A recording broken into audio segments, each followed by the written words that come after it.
Nithyanandam, everyone! Nithyanandam. Welcome back to the Kundalini Yogini. I'm joined today by my husband, the blissful athlete. It's been a while since we've also made a video together or made a video individually. Yeah. So I'm really excited to be back with you guys. And today I'm going to share for the first time our story of how we got together, how we ended up getting married in a series of kind of crazy events, and how this whole thing, our whole relationship, was actually predicted in an Akashic readings. Yeah. So it's actually an incredibly cool story. I'm really excited to share this with you guys. So I hope that you enjoy the video. So for those of you that aren't familiar with Akashic readings or the Akashic records, they are, in the simplest way to put it, the cosmic archives. And in Hinduism, we understand that basically the past, present, and future are all stored in the cosmic archives. And by tuning into this space and connecting with the Lord of Time and Space, which we call Kalpataru, you're able to actually access the Akashic records. Now, there's very few beings who can do this authentically. And actually, I've been seeing lately a lot of different people talking about doing Akashic readings.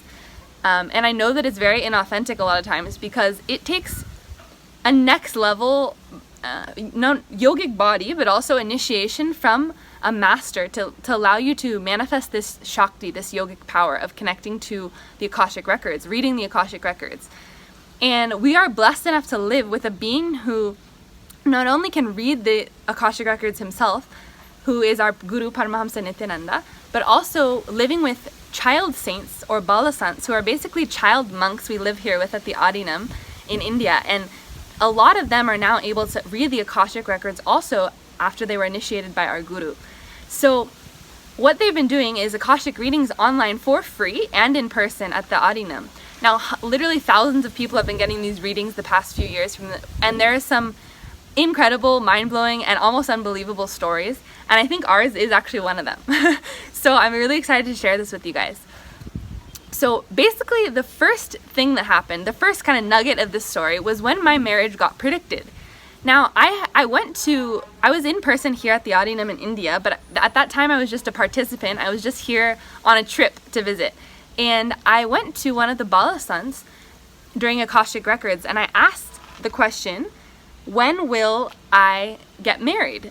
And I was really interested at the time to find out. I was thinking they would say, 5 years, 10 years, or never, whatever they were going to answer. And the child just looked off into the distance and looked back and kind of smiled and told me, you're going to get married this year and you're going to have an extremely fulfilling marriage. And I was just like, what? And then I kind of left, and that was one of the first times I actually doubted, no joke, I actually doubted the authenticity of the Akashic readings, because I thought to myself, that doesn't make any sense. At the time, I wasn't dating anyone. I didn't have a boyfriend. I was 21 years old. I was in the middle of college, and I was thinking there's no chance on earth I'm getting married this year. I'm literally not even dating anyone. How, within 12 months, I'm going to be married at some point? You didn't know how special I really was. So, yeah, long story short, we'll try to kind of keep it a little summarized for you guys. So I got that reading, and I kind of just held on to it in my inner space. I didn't really tell anyone. And I thought to myself, I don't know, I guess we'll see. I was kind of really doubtful of it. Now, fast forward, I guess, maybe a few weeks or so, I got another reading. And now this is where our story comes into play. So basically, I was at the Adinam still, and I went for another Akashic readings one day. This time, I had asked a separate question about this, really deep spiritual and conscious experience I had. And the answer that I got back was, go to the Banyan Tree and meditate with Dakshinamurti. So the Banyan Tree is here at the Adinam. I've made a video about it. If you guys want to check that out, you can see a little more about it. So I immediately decided I was going to go have lunch first after this reading. And I started walking it was about 3 o'clock, and I didn't want to miss all the food. So I was starting to go to lunch. Then I thought to myself, I had a second thought, and I thought to myself, no, you know what, I should go to the Banyan Tree right now, because when you get a reading, you should immediately, listen to it, immediately follow it. So I literally turned around in my steps and I walked back up towards the temple, towards the banyan tree. And I got up to the banyan tree and it was dead quiet and no one was there, which at the time was really crazy because there was hundreds of people staying at the Adinam for a lot of programs, and it's like the most popular spot on campus to hang out and to meditate. So there was always so many people there. I got up there, I was completely alone and I was like amazed. I was thinking, wow, I'm so lucky, like it's so peaceful, so beautiful. So I sat down at the base of this giant tree. It was perfect weather, such a beautiful day, and I started to close my eyes and try to meditate.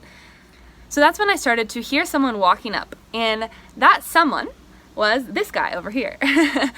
And I couldn't believe it because I just thought, of all people to walk up here right now, lucky me, because at that time I had a big crush on him and I was excited to see him. So I was thinking like, wow, that's like such a weird coincidence that he, of all the people here, walked up to the banyan tree. So on my end, I was actually, at that point in time, I was very much thinking about taking sannyas, becoming a brahmacharya.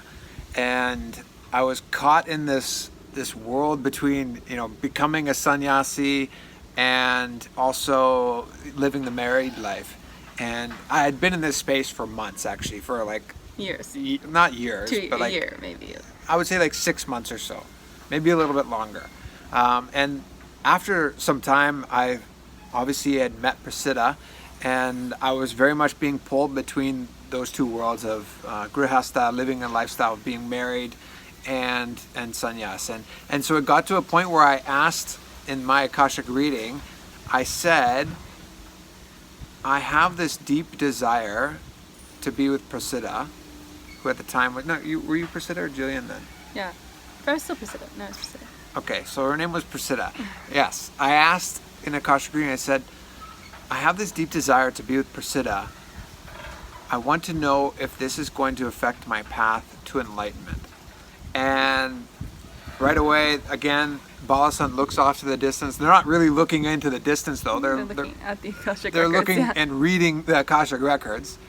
And then she turns her head and looks back at me and says, go to the banyan tree, go and meditate at Dakshinamurti's feet and you will find your answer. And Dakshinamurti is a deity that is actually at the banyan tree as well. And the same banyan tree that Prasiddha just spoke about. And so I walked up to the banyan tree, and again I had that same thought. It was around lunchtime and I wanted to eat, and I just had this second thought, and I was like, I'm gonna go up there anyways, and just same thing, I need to just fulfill this immediately. And so I went up to the banyan tree, and I get there and nobody else is there, and I start walking around the tree, and then I see some toes like sticking out. And then I walked around further, and then I see a foot, and then a leg, and then all of a sudden there's Prasiddha there, and she looks at me like with this big, like her eyes are big, like, what are you doing here? And I was just like in shock because she had no clue what I had asked, and I mean, Akashic readings was like spot on. I didn't even have to meditate on it. It was just like, this made perfect sense. Like, I'm shocked still to this day that we're living in an adinam where they actually, I would say they encourage people to take the path of brahmacharya. Definitely. But here we were being set up by the cosmos itself, and it was literally so surreal. Yeah. Like he basically, I ended up asking him like what he was doing there. And he just started laughing, and at first he asked me, and I answered first actually, and I said like, oh, I got an Akashic reading to come up here and meditate, and he just starts laughing, and he was like, I got the same answer. And this happened like legitimately 5 minutes apart, if not we never saw each other down when we were getting the readings. She was getting a reading, and then she left, and I walked into the hall and met her brother, and was like, I didn't ask about Prasiddha, but he said, did you see Prasiddha? And I said, no. And he's like, oh, she just left. Yeah. So I just missed crossing her path. And then I go and get my reading, and I'm like, bang, I head off to the banyan tree right after. And there's 2 separate balasants as well. Yeah, we had different balasants reading the Akashic records. And again, right, he didn't even, no one knew anything about us really at that time, like especially nothing about us in like wanting to be together and anything like that. And yeah, he comes up and then he just starts laughing even more and says, "You don't even know what my question was." Then he tells me that he literally basically asked God or the cosmos, like, is it okay if I be with this girl? And they literally say, you will find your answer at Dakshinamurti's feet. There I am, sitting at Dakshinamurti's feet. Like, I was physically sitting there. No one else is there, too. It wasn't like other people were there. I was literally just the only one sitting there. And it was just, like, so shocking, actually, and so incredible. So from that point on, we finally said, okay, we should probably like give this a go. So that's when we first started dating. Now keep in mind, this was in the very beginning of January 2017. Yeah, something like that, yeah. Yeah, the very beginning of 2017, January. Now, we got married 4 months later. February, March, April, May. 4 months later. 4 months later. And I'll let you know, when she said that her reading was that she would get married within a year, I laughed. I was like, it's not gonna happen. Yeah, I didn't even tell him for a while, actually, because I didn't want to make anything happen. Like, that's how I felt. I was like, oh, this is obviously unnatural. Like, there's no way. So I got that reading right before I was dating him, before I knew anything, that I was gonna be with someone like who I actually did want to marry, which was him. But I still thought no way we would get married that year. Like, he was still at the Adinam, he was in India, and then going to be back in Canada, and I was in school in Los Angeles. Like, it just didn't even seem like it was even possible, even with visa, with all these silly issues. Like, there was no way we were going to get married that year. And basically, we won't go too much into this part of the story, but we physically got called by our guru, Swamiji, and he told us to come, that he wanted us to come live here at the Adinam, and he told us that if we were serious about our intention to be together, that we should get married and live here as Adinavasis. And when we got this call, we were like thrown back for 2 reasons. One, we were like, oh my God, are we really gonna move there? Like, make this big, huge move? And 2, we were like, did he just tell us to get married? And we were just our first thought was like, okay, we'll say yes to going to the Adinam, but he probably just meant like sometime get married. Like, we won't have to worry about it. So we literally were like, oh, let's not even like think about that part of it. And then we like get on a follow-up call with him, and he tells us to get legally married before we move there. He's like, oh, you should get legally married before you come move here. And we were like, so you mean in 2 weeks? So literally, it was so shotgun, like spur of the moment. It wasn't planned on our side. By no means, in any way, shape, or form, did we think we were getting married in that span of time, nor did we understand the logistics of how we would be in the US or Canada. And all of a sudden, our guru pops up again, the divine pops up again in our life and literally tells us, come move to India and get married before you come, which was opening a whole new route of like a life we didn't even like know was going to be a possibility. So now and still to this day, we're in India and we're living obviously as a married couple, and this is now 1.5 years later, and it's just so crazy to look back and see how there was just so many multiple incidences in this whole story of how our future was literally predicted. And of course, I actually forgot about that reading, that I was going to get married this year. And last year. I even forgot about that reading. And only like maybe a few months ago, all of a sudden it popped in my head and I was like, holy crap, I got to make a video about this. I literally got a reading telling me I was going to get married in 2018. What the heck? 2017. 2017, sorry, I keep getting my years mixed up.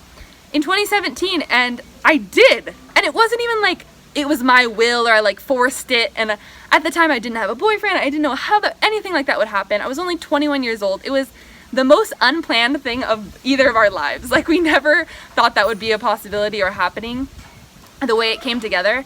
And it was so simple. We literally had a very small ceremony just with our parents, literally just with our parents. We didn't let anyone else come.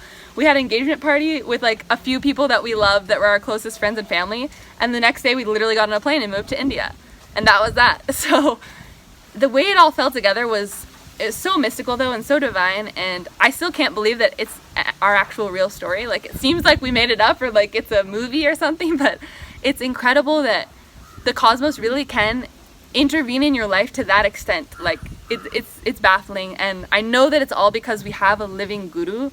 and he orchestrated all of this for us just to make our reality manifest what we wanted, you know, and to make us happy to live our ultimate, you know, fulfillment. So it's a beautiful thing. And just if you guys are interested in getting your own Akashic reading, it is available actually every single weekend for free, completely for free. If you sign up for the program called Kalpataru, which is a program Swamiji does, which is about manifesting your reality. It's an amazing introductory program to Swamiji, to Hinduism, and to the science of manifestation. You actually get to participate in an Akashic reading online from wherever you are. You can sign up. It's an online program, completely free, and I'll put the link in the video down below. Highly recommend, if you guys are new especially, to check out this program. It's an amazing program. It's only a day, so it's really easy to fit into your schedule, and it's every Sunday. So make it happen. Experience the divine for yourself firsthand. You don't need to listen to us talk about it only. Yeah, any last words there? Yeah, moral of the story is I highly recommend getting a Akashic reading. Ask the deepest question that is like most burning inside you, and you'll get your answer. I've had the ability. I've hosted Akashic readings, and so I've seen like hundreds of readings, hundreds of answers, and they are so auspicious. It's something you have to experience on your own. Yeah. So this was our story of how our future was literally predicted, and how our marriage was foretold by the Akashic records, by the cosmos itself, and by our guru. So thank you guys for listening to our story. I hope you enjoyed, and get back to us with your thoughts or questions. We'll respond in the comments below, and looking forward to connecting with you guys. Nithyanandam.